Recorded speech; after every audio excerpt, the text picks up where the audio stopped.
Ada banyak dasar negara yang berbeda-beda seperti komunisme, liberalisme, sosialisme, fasisme, dan lain-lain. Jadi, mengapa Indonesia menggunakan Pancasila sebagai dasar negaranya, tidak seperti negara lain? Nah, teman-teman, Indonesia menggunakan Pancasila sebagai ideologi negaranya karena ideologi ini tuh dianggap paling sesuai dan tepat gitu untuk bangsa Indonesia yang pluralistik dan beragam. Pancasila mencerminkan nilai-nilai yang dihayati oleh masyarakat Indonesia, termasuk ketuhanan, kemanusiaan, persatuan, kerakyatan, dan keadilan. Selain itu, Pancasila juga dianggap sebagai ideologi yang terbuka, yang mampu beradaptasi dengan perkembangan zaman dan kebutuhan masyarakat. Nah, kali ini saya dan teman-teman sekelompok saya akan mempresentasikan materi mengenai Pancasila sebagai dasar negara.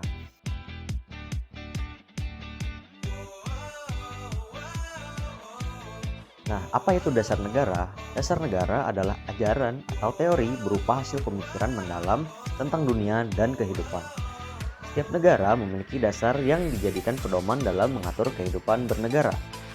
Apabila sebuah negara itu tidak memiliki dasar, maka dapat dikatakan bahwa negara tersebut tidak memiliki tujuan yang jelas dan tepat dalam membangun sebuah negara. Pancasila adalah dasar negara dan ideologi resmi Indonesia. Kata Pancasila berasal dari kata Sanskerta yang terdiri dari dua kata, yaitu panca yang berarti 5 dan sila yang berarti prinsip atau dasar. Jadi, Pancasila secara harfiah berarti 5 prinsip. Pancasila mencerminkan nilai-nilai, prinsip-prinsip, dan tujuan yang menjadi landasan ideologi negara Indonesia.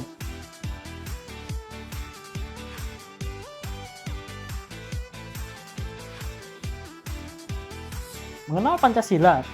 Sila Pancasila tertulis dalam pembukaan Undang-Undang Dasar 1945. Di alinea terakhir tertulis 5 sila yang menjadi dasar negara Indonesia, yaitu 1. Ketuhanan Yang Maha Esa. 2. Kemanusiaan yang adil dan beradab. 3. Persatuan Indonesia. 4. Kerakyatan yang dipimpin oleh hikmat kebijaksanaan dalam permusyawaratan perwakilan. Dan 5. Keadilan sosial bagi seluruh rakyat Indonesia. Lalu, lambang yang terdapat dalam sila-sila memiliki beberapa arti, yaitu bintang yang melambangkan sila pertama, yaitu ketuhanan yang Maha Esa, ditulis dalam situs Kementerian Pendidikan dan Kebudayaan. Bintang menggambarkan cahaya kerohanian bagi seluruh warga negara. Di kelima sisi pada bintang menggambarkan kepercayaan masing-masing warga negara.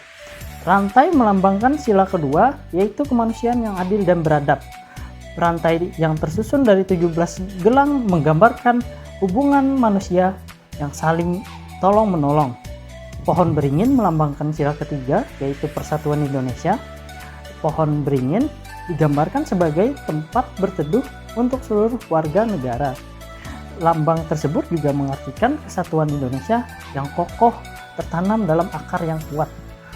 Kepala banteng melambangkan sila keempat, yaitu kerakyatan yang dipimpin oleh hikmat kebijaksanaan dalam permusyawaratan perwakilan.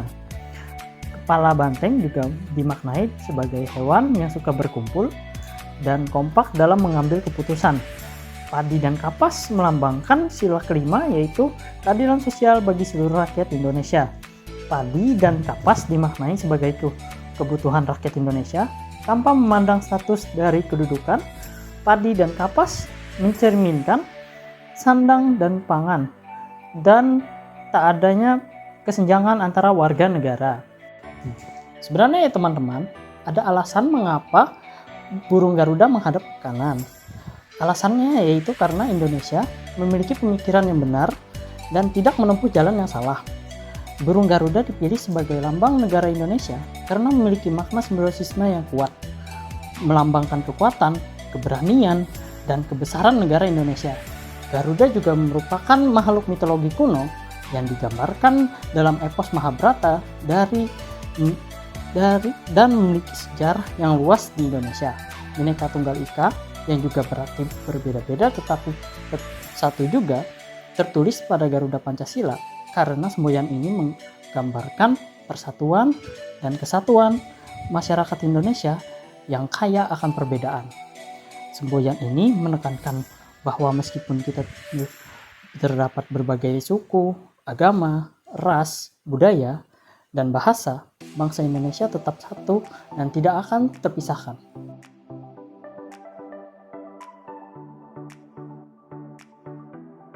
Peran dan fungsi Pancasila. Pancasila berperan dan berfungsi sebagai landasan filosofis, ideologis, serta normatif dalam membangun juga mengatur negara, serta sebagai pandangan hidup bagi seluruh masyarakat. Makna dari fungsi Pancasila sebagai dasar negara atau dasar filsafat negara, yaitu sumber dari segala sumber hukum yang berlaku di Indonesia. Hal inilah yang menyebabkan Pancasila digunakan sebagai dasar untuk mengatur penyelenggaraan negara. Pertama, Pancasila sebagai ideologi bangsa. Perannya ialah sebagai pedoman dalam berpikir dan bertindak bagi masyarakat Indonesia. Fungsinya menjadi dasar nilai dan prinsip dalam kehidupan bermasyarakat, berbangsa, dan bernegara. Kedua, Pancasila sebagai identitas nasional. Perannya ialah menampilkan ciri khas dan karakter bangsa Indonesia dan berfungsi untuk membedakan bangsa Indonesia dari bangsa lain di dunia. Yang ketiga, Pancasila sebagai sumber dari segala sumber hukum. Perannya yaitu menjadi dasar utama dalam pembentukan sistem hukum nasional dan berfungsi menjadi acuan dalam pembuatan peraturan perundang-undangan di Indonesia. Yang keempat, Pancasila sebagai pandangan hidup dan falsafah hidup bangsa, berperan memberi arah dan makna dalam menjalani kehidupan dan berfungsi menjadi pedoman moral dan etika dalam menghadapi berbagai persoalan kehidupan. Kelima, Pancasila sebagai jiwa bangsa Indonesia, berperan menjadi penggerak semangat kenasionalisme dan kebangsaan, dan berfungsi untuk menyatukan berbagai keberagaman dalam satu kesatuan bangsa. Keenam, Pancasila sebagai dasar filsafat negara, berperan menjadi dasar pijakan dalam membangun sistem pemerintahan negara, dan berfungsi untuk menentukan arah dan kebijakan dalam penyelenggaraan negara. Ketujuh, Pancasila sebagai cita-cita dan tujuan bangsa, berperan menjadi arah perjuangan dan tujuan akhir dari bangsa Indonesia, dan berfungsi untuk menuntun pembangunan nasional menuju masyarakat adil dan makmur.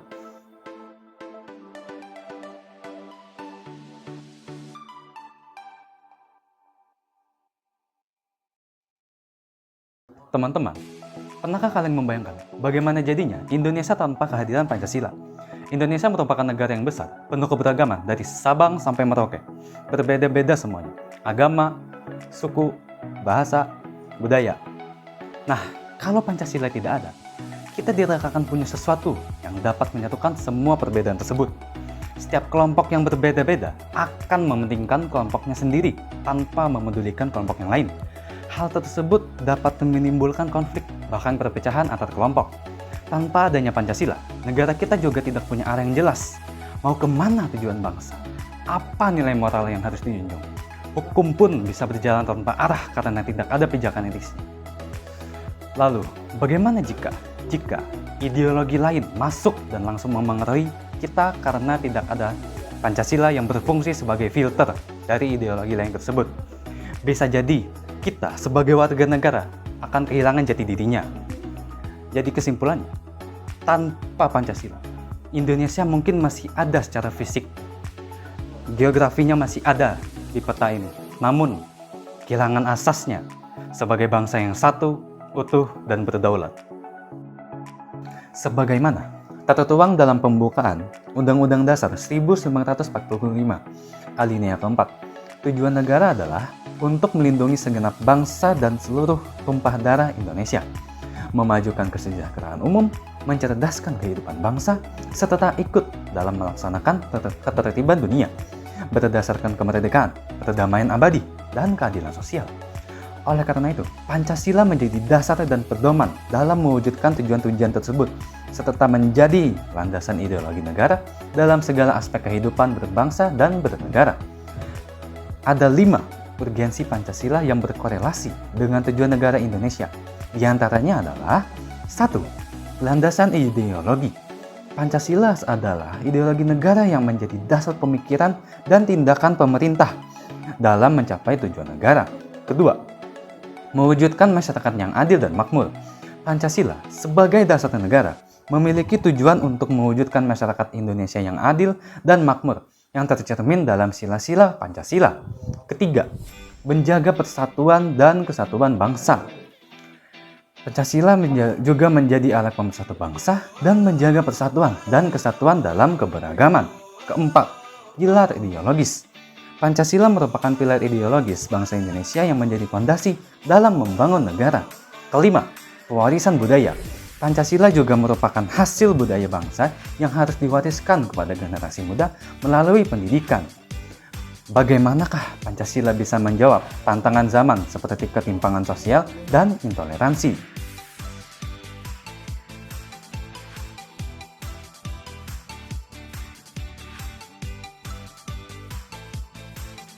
Dinamika Pancasila.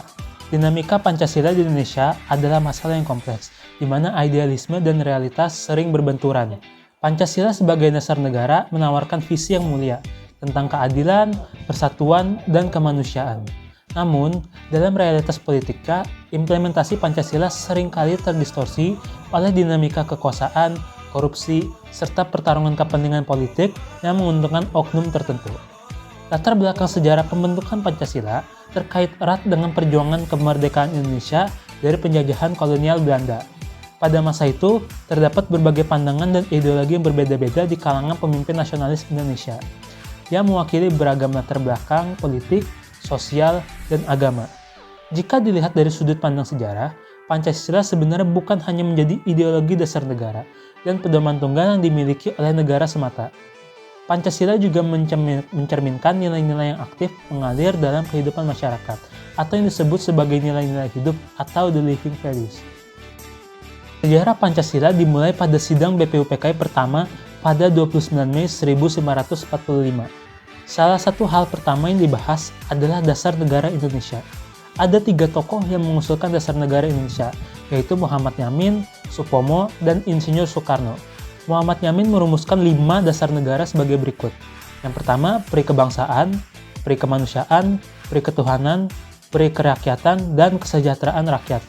Pada hari ketiga sidang pertama BPUPKI, tepatnya pada 31 Mei 1945, Supomo menyampaikan pandangannya tentang dasar negara dan menegaskan bahwa Indonesia yang merdeka hendaknya disusun atas sifat khas bangsanya sendiri. Terkait konsep dasar negara, Supomo merumuskan 5 sila yang tidak diberi julukan atau nama. 5 rumusan dasar negara menurut Supomo adalah persatuan, kekeluargaan, keseimbangan lahir dan batin, musyawarah, dan keadilan rakyat. Pada sidang BPUPKI 1 Juni 1945, Soekarno menyampaikan pandangannya tentang dasar negara. Soekarno menerangkan bahwa bangsa Indonesia membutuhkan dasar negara yang dapat segera diterapkan untuk membangun Indonesia merdeka. Soekarno kemudian mengusulkan Pancasila yang ditemukan pada 1 Juni 1945 dalam pidato spontannya yang kemudian dikenal dengan judul Lahirnya Pancasila, yang diperingati setiap tanggal 1 Juni yang merupakan momentum penting untuk mengenang dan menghargai kelahiran Pancasila sebagai dasar negara dan ideologi bangsa. Tanggal ini dipilih karena bertepatan dengan pidato Soekarno pada 1 Juni 1945, di mana beliau secara resmi memperkenalkan istilah Pancasila beserta 5 sila yang menjadi landasan negara Indonesia. Peringatan Hari Pancasila menjadi saat yang tepat untuk merenungkan dinamika Pancasila yang selama ini telah mengalami berbagai tantangan dan perubahan. Mulai dari masa perjuangan kemerdekaan, Orde Lama, Orde Baru, hingga era reformasi.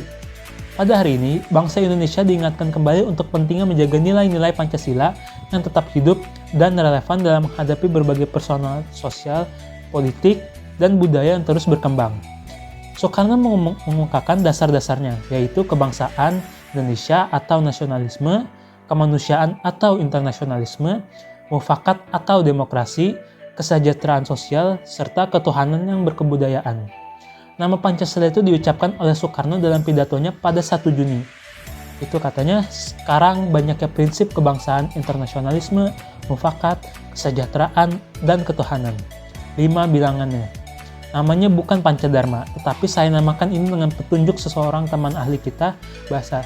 Namanya ialah Pancasila. Sila artinya asas atau dasar. Dan di atas kelima dasar itulah kita mendirikan negara Indonesia, kekal dan abadi. Setelah rumusan Pancasila diterima sebagai dasar negaranya secara resmi, beberapa dokumen penetapannya ialah yang pertama, Rumusan Piagam Jakarta atau yang disebut Jakarta Charter pada tanggal 22 Juni 1945. Lalu, Pembukaan Undang-Undang Dasar 1945 tanggal 18 Agustus 1945. Lalu yang ketiga, Mukadimah Konstitusi Republik Indonesia Serikat pada tanggal 27 Desember 1949. Yang keempat, Mukadimah Undang-Undang Dasar Negara Sementara tanggal 15 Agustus 1950. Yang terakhir dan yang kelima, rumusan pertama menjiwai rumusan kedua dan merupakan suatu rangkaian kesatuan dengan konstitusi yang merujuk pada Dekret Presiden 5 Juli 1959. Pancasila dari masa ke masa. Pada Orde Lama yang berlangsung dari 1959 sampai 1966, Presiden Soekarno menempatkan Pancasila sebagai dasar negara, namun penafsirannya sangat kental dengan muatan ideologis dalam upaya menyatukan kekuatan nasional. Soekarno memperkenalkan konsep Nasakom, nasionalisme, agama, dan komunisme yang bertuju untuk mempersatukan ketiga kekuatan besar di Indonesia pada saat itu. Namun, gagasan ini justru menimbulkan ketegangan karena tidak semua pihak menerima keberadaan komunisme di dalam struktur politik negara. Ketegangan memuncak dengan terjadinya peristiwa gerakan 30 September 1965 atau sering kita sebut dengan G30 SPKI. Kejadian itu adalah sebuah kudeta yang dikaitkan dengan Partai Komunis Indonesia atau PKI. Peristiwa ini mengguncang stabilitas negara dan menjadi titik balik yang sangat penting dalam sejarah bangsa kita. Setelah peristiwa G30 SPKI, Presiden Soekarno mulai kehilangan kekuasaan dan muncul tuntunan kuat untuk menyingkirkan komunisme dari kehidupan bernegara. Nah, dalam konteks ini, 1 Oktober itu diperingati sebagai Hari Kesaktian Pancasila sebagai simbol keteguhan ideologi Pancasila dalam menghadapi ancaman ideologi lain, khususnya komunisme. Nah, jadi teman-teman, penting untuk membedakan antara hari lahir Pancasila dan Hari Kesaktian Pancasila. 1 Juni itu adalah hari lahir Pancasila yang mana merujuk pada pidato pertama Soekarno tentang Pancasila di sidang PBOPKI tahun 1945. Sedangkan 1 Oktober adalah Hari Kesaktian Pancasila, menandai keteguhan ideologi Pancasila setelah tragedi G30 SPKI. Nah, setelah G30 SPKI, Soeharto naik ke kekuasaan dan lahirlah Orde Baru. Pancasila dijadikan ideologi tunggal lewat program P4 atau Pedoman Penghayatan dan Pengamalan Pancasila. Semua warga negara wajib ikut penataran Pancasila, tapi realitanya Pancasila bukan sebagai nilai yang hidup, tapi jadi alat indoktrinisasi. Semangat anti komunisme dimanfaatkan untuk mengukuhkan kekuasaan, tapi pada saat yang sama, nilai-nilai seperti demokrasi, keadilan, keterbukaan justru terpinggirkan. KKN, korupsi, kolusi, dan nepotisme mewabah. Praktik otoriter semakin kuat, Pancasila kehilangan ruhnya. Pada tahun reformasi, tahun 1998 membuka babak baru. Rezim berganti dan Pancasila dikembalikan ke jalurnya, bukan lagi sebagai alat politik, tapi ideologi yang terbuka. Dasar etika moral dalam berbangsa. Tapi tentu saja tantangan baru tidak pernah absen. Kita sekarang menghadapi intoleransi dan radikalisme, krisis sosial dan budaya, kemerosotan moral generasi muda. Nah, teman-teman, perjalanan Pancasila dari masa ke masa penuh dinamika dan makna. Yang perlu kita lakukan adalah memaknai kembali nilai-nilai Pancasila dan menerapkannya dalam kehidupan nyata, bukan sekedar hafalan tapi penghayatan. Karena Pancasila hidup bukan milik masa lalu. Ia adalah pegangan hidup untuk masa depan. Tantangan Pancasila sebagai dasar negara. Sebagai dasar negara, Pancasila menghadapi berbagai tantangan di era modern yang dapat mengganggu peran dan penerapannya dalam kehidupan berbangsa dan bernegara. Berikut beberapa tantangan tersebut. 1. Globalisasi dan pengaruh asing yang mudah masuk dan bisa mempengaruhi cara pikir masyarakat. 2. Lunturnya nilai kebinekaan yang menimbulkan konflik antar suku, agama, dan golongan masih terjadi. 3. Radikalisme dan intoleransi yang menolak keberagaman dan memaksakan kehendak. 4. Korupsi dan penyalahgunaan kekuasaan yang tidak sesuai dengan sila kelima. 5. Melemahnya rasionalisme generasi muda mulai kurang peduli soal bangsa dan negaranya. 6. Penyalahgunaan teknologi yang menyebarkan hoaks dan ujaran kebencian bisa memecah belah persatuan. 7. Ketimpangan sosial ekonomi, masih banyak kesenjangan antara kaya dan miskin. Jadi di zaman sekarang, tantangan Pancasila sebagai dasar negara selalu ada yang berkembang. Misalnya dari Sisi globalisasi, budaya luar gampang banget masuk lewat media sosial. Nilai kebinekaan juga makin luntur. Masih banyak tuh konflik antar kelompok cuma gara-gara beda pandangan atau keyakinan. Radikalisme dan intoleransi juga jadi tantangan besar. Pihak-pihak intoleran memaksa mengikuti cara mereka. Korupsi juga menjadi salah satu tantangan utama. Banyak pemimpin yang justru nyalahgunain kekuasaan buat kepentingan pribadi. Nasionalisme yang mulai pudar, terutama di kalangan anak muda, lebih mengetahui hal lain ketimbang negara sendiri. Dalam penyalahgunaan teknologi, hoaks dan provokasi menyebar di internet yang menimbulkan kecurigaan. Pada kesenjangan sosial atau ekonomi, perbedaan perlakuan antara kaya dan miskin, yang kaya makin kaya, yang miskin masih miskin. Semua itu jadi tantangan buat kita semua agar bisa menjalankan nilai-nilai Pancasila dalam kehidupan. Jangan cuma dihafal, tapi juga diamalkan.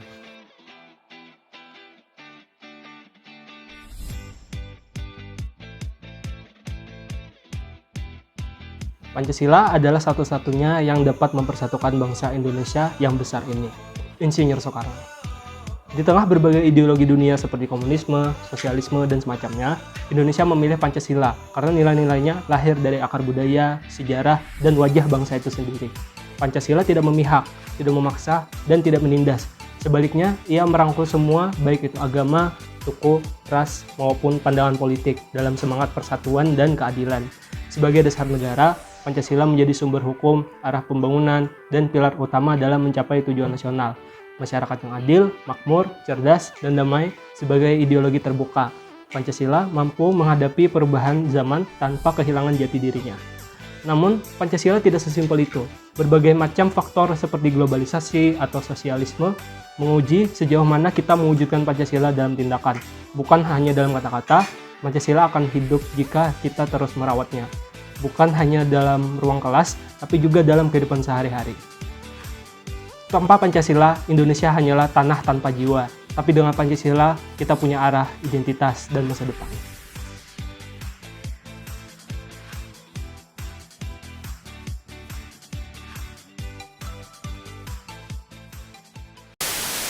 Terima kasih Pak Jokowi. Gerakan tangannya kayak apa sih kemarin? Langsung gana. Kami anjir. Langsung tendang juga kan dibayar gitu. Rapid fire. Dalam struktur politik negara. Selesai.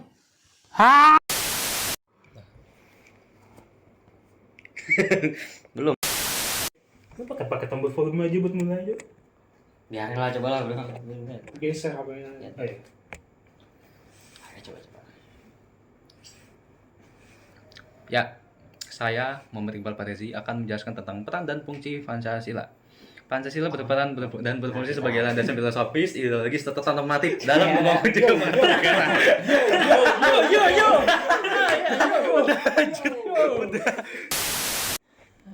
Kamu dulu lah. Kurang matanya bagus. Kurang menurut gua. Coba dulu. Peran dan Nanti fungsi lihat. Pancasila sebagai landasan ideologis bangsa dan negara. Oke, perfect. Jawa. Karena bangsa itu bangsa Kan? Dasar negara adalah ajaran atau teori yang berupa hasil pemikiran mendalam tentang dunia. normatif dalam membangun juga mengatur negara. Kemarin dia tuh. Hitam. Kita ngevlog dulu, guys. Ngevlog dulu. Kau ya. Oh my god. Profesional. Siapa yang mau gendong? Yang punya HP siapa ya? Ngevlog dulu. Cepatkan. Damn. Udah sampai ke muka-muka, bro. Nice. Itu pakai apa? Ini B. Type C enggak? Apa ada tadi? Enggak. Itu B. Oh, itu B. Ada. Bener.